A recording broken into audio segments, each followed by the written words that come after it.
Саламатсыздар ма балалар? Көңіл-күйлерің қалай? Тамаша. Бүгінгі күндерің сәтті болсын. Аспаныңыз ашық болсын. Бүгін сабаққа дайынсыздар ма? Дайынбыз. Отырыңдар, тамаша дайынсыздар. Ал балалар, мен сізге жұмбақ жасағым келіп отыр. Қалталардың түбінде сылдыр-сылдыр етеді. Адамдарға мәңгілік адал қызмет етеді. Ол не? Тиын. Тиын, иә? Тиын дегеніміз, ол не? Ақша жарайсыздар. Яғни монета екен, иә? Тиын дегеніміз. Монета дегеніміз, ол металдан жасалған ақша екен. Олай болса болар. Бізге монета не үшін керек? Тиындар бізге не үшін керек? Ақша не үшін керек бізге? Магазинге бар. Дүкенге барасың, иә? Дұрыс айтасыздар. Азық-түлік алуға дүкенге барып, керекті затты алмастырып алғанға бізге ақша керек. Ал енді дүкенге барған кезде, сендер дүкеншіден ақша берген кезде, ол сендерге зат береді да, сендерді қайтарып жібере ма, жоқ сендерге тағы да қосымша ақша бере ма? Қай кезде ол қосымша ақша береді? Ал егер сендер көп мөлшерде ақша берсеңдер, иә, сендер одан арзан зат алсаңдар, сендерге не істейді? Ол қайтарып ақша қайтарады. Дұрыс па? Ал олай болса, біз сендермен қазір дүкен ойнап көреміз. Дүкенге барғанда сендер қалай сауда жасайды екенсіздер, соны білеміз. Кестік қой, иә? Қолдарында сендерде 100 теңге бар. Қазір кезек-кезек дүкеншіге барып, қалған заттарыңды алып, дүкенші сендерге қайтаратын ақшасын қайтарады. Сендер оны өздерің есептеп, дүкенші дұрыс қайтарды ма, дұрыс қайтармады ма, соны растайсыңдар. Кестік па? Мариям, бастайды.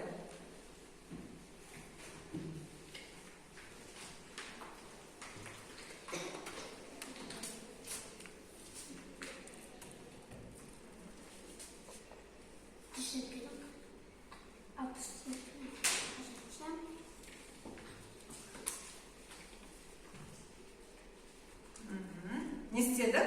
100 теңгеден 60-та азайтқанда 40 теңге қайтарды. Дұрыс па? Дұрыс, тамаша, отыра ғой. Келесі бір жас кеп, жылдам.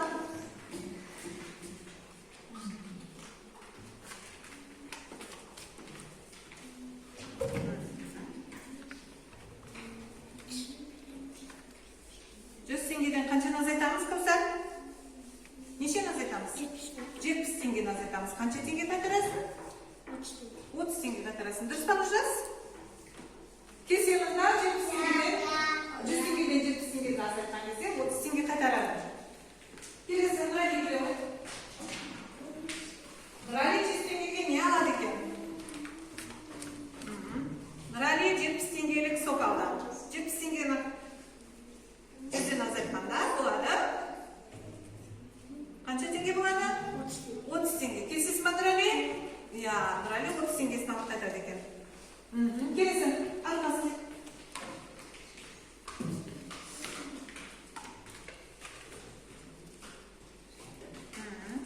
Жүз теңгеден нешені азайтамыз болса?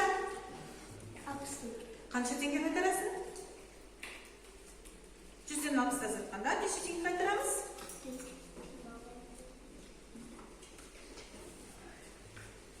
Қанша теңге қайтардық? 40 теңге қайтардық. Дұрыс па болады? Қазақстан Республикасының ұлттық валютасы теңге, ақша қағаз және металл болады. Қағаз ақшаларды купюралар, ал металл ақшаны монеталар деп атайды. Біз бүгін металл ақшалар, монеталар жайлы айтамыз. Біздің мемлекетімізде 1, 2, 5, 10, 20, 50 және 100 теңгелік металл монеталар бар. Монетаның құны номиналы деп аталады. Номинал неғұрлым жоғары болса, монета сол ғұрлым құнды болады. Қымбат, яғни біз ақшаны есептеген кезде біз артық кем деп айтпаймыз, қымбат, арзан деп айтамыз, иә? Оның айырмашылығын солай табамыз. Мысалы үшін кез келген екі заттың бағасын салыстырған кезде, мына заттан қымбат, арзан деп айтамыз. Мысалы қарандаш, мына фломастер, мына қарындаш 10 теңге тұр, фломастер 20 теңге тұр. Қайсысы арзан? Қарындаш. Неше теңге арзан? 10 теңге арзан. Оны қалай білдік? Біз не істедік? 20-да 10-ды азайттық.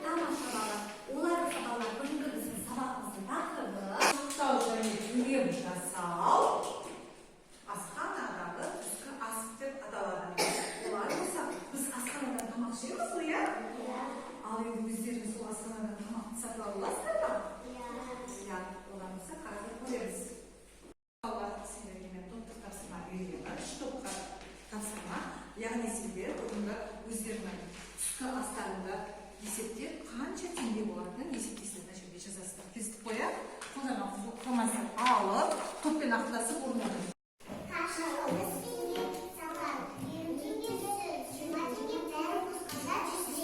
Келесіздер ме? Тамаша. Келесі.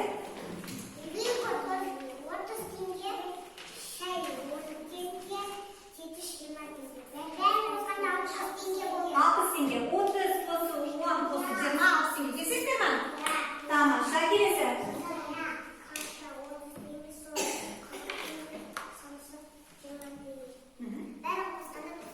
Келсеңіз бе? Иә. Ал енді қараңдар. Мына отырғандар. Қараңдар. Бізде мына бірінші топтың тамағы 100 теңге тұрады екен түскі асы. Мына екінші топтікі 60 теңге екен. Мына үшінші топтікі 90 теңге екен. Осы жердегі ең арзан түскі асы кімдікі? Ең арзаны қайсы? 100 теңге ол ең арзаны ма, қымбаты ма? Қымбаты. Ал арзаны ше? Арзаны қайсы? Оныкі қанша? 60 теңге. Онда біз 100 теңгемен 60 теңгені салыстырайықшы. Неше арзан? Неше теңге арзан? 40 теңге арзан, иә? Яғни сендердің таңдаған түскі астарды екінші топтың түскі астына қараңдар.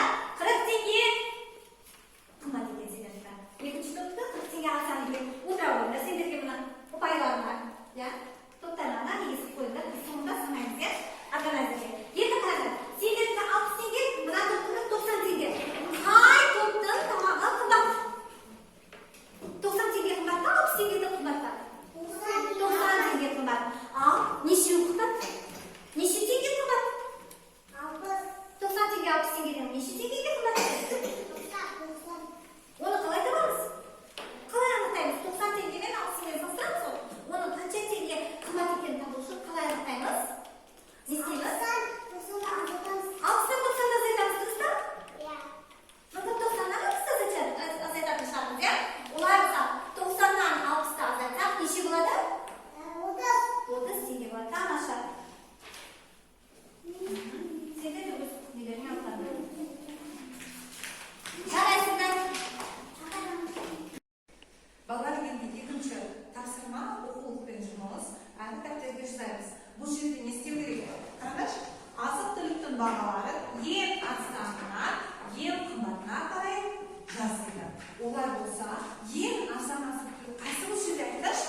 Ең арзан азық-түлік сол қанша теңге екен? 10 теңге. Аға, оны бірден айтайық та жазайық, иә?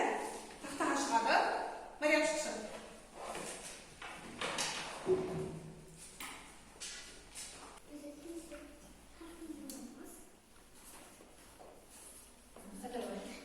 Келесі неше теңге? Қалай да 10 теңге теңге. Қандай теңге? 30 теңге арзан келе ғой.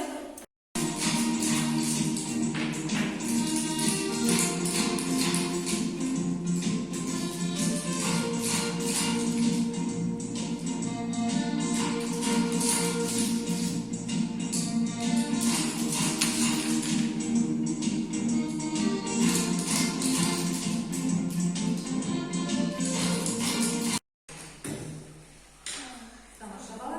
Енді сендерге мына оқулықтар деген төртінші тапсырманы қараймыз. Соны қазір орындаймыз. Олар болса, қараңдар. Оқулыққа қараңдар. Есеп не жайында болмақ? Қараңдар. Мен суретін көріп тұрмыз. Бізде айран 70 теңге, йогурт 50 теңге, сүт 100 теңге, жұмыртқа 20 теңге. Олай болса, біз қазір қатыстырамыз. Алайықшы, барлығымыз бір зат алайық та соған келесектер қойыстырып отырайық. Сендерді салыстыру екен. Сендер алдыңдар сүт 100 теңге, йогурт 70 теңге. Шешуін шығарамыз. Сендерді салыстырып алғандықтан сендер қосасыңдар ма, азайтасыңдар ма? Азайтамыз, тамаша. Сендерге шешуін жазып қойды ма? Шы деп жазып қой. Я, 30 кем болса, олай болса, бізде айран 70 теңге тұрады. Тамаша.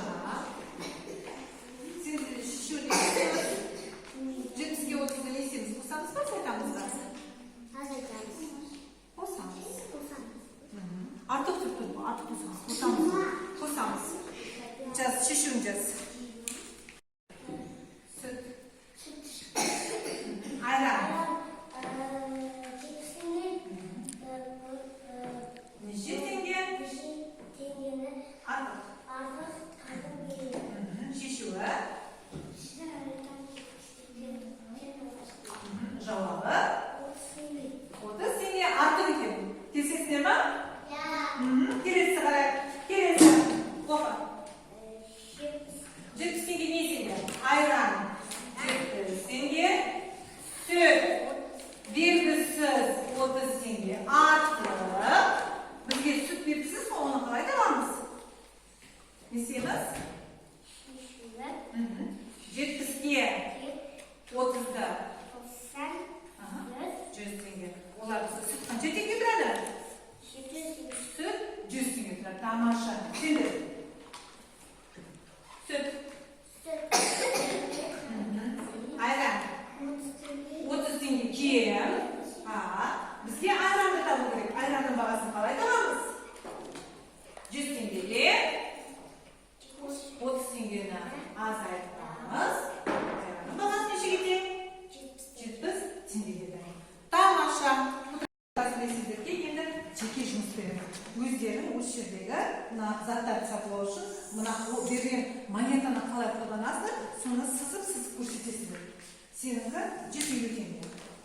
Sana 190 tenge. Sana 155 tenge. Qanday monetani qo'llanamiz? Qo'llanma qog'ozini olib, mana ananasni sotib olish uchun mana yerda qanday tengani to'laysizlar. Tushunibmi? Qanday monetani to'laymiz?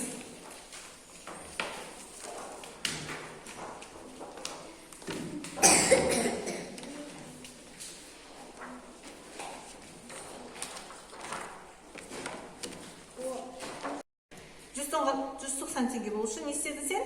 100 tenge, 50 tenge, 20 tenge, 20 tenge. Buna 150 tenge ortiq qo'y. 150 ga 100 bo'lib ketadi. 150 ortiq junde. Tak, senka. Qancha? 155 tenge. 100 tenge, 50 tenge. Молодец. Так, senka. 110 tenge. Tamasha. Senka. 150. 150. Tamasha. Молодцы. Так, senka. 120. Söyle, 120. Ya? Пожалуйста. Sen mana sizlarga ularga ochko berdim. Olay bo'lsa, bolalar bu sabaq tushundimi? Ne tushundik? Sabaqda ne tushundik? Bugun biz sizlarga ne istedik? Monetalarni saqladikmi? Bugungi vaqtda qaydan akşam mudrasa olamizmi? Olay bo'lsa, ana bilerdi sana. Bilerimizga, moneta 100 tenge, o'zi qo'pay sanasi.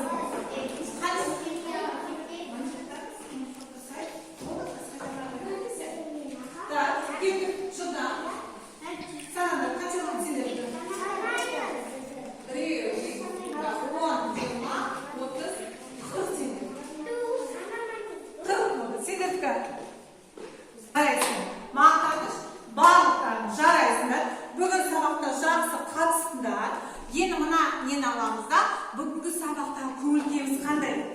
Bugungi sabaqni tushungan jo'qmisizlar, tushunmaylik deysizlar. Sırağımlar deganda men aytishim shart, men ko'maklashasiz, sırağımlar meni deysizlar, o'sini ko'rsatib, nemisi baribir tushunibdi deysizlar, o'siz stiker, neni smaylik ma'ni ko'rsatib. Qaysi smaylikni ko'rsatasiz? Baribir tushunibdi. Sa'at